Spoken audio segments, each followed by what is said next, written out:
Hi guys, tara samahan niyo ako ngayon ng gumawa ng G-Rice. Ito yung rice natin, basmati rice. Ating G-oil at ang ating cumin seeds. Let's go! So yung rice na yan guys ay ating nang binabadyan ng almost 1 hour, 45 minutes. So yun guys, ito pa tayo ng G-oil.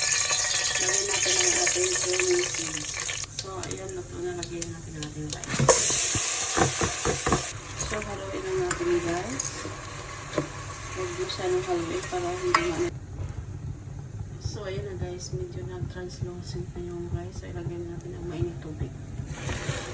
Tansyahin lang natin guys, baka hindi siya mahilaw at hindi malaga. So, ayan na guys, ating i-mix para mag-combine na yung oil.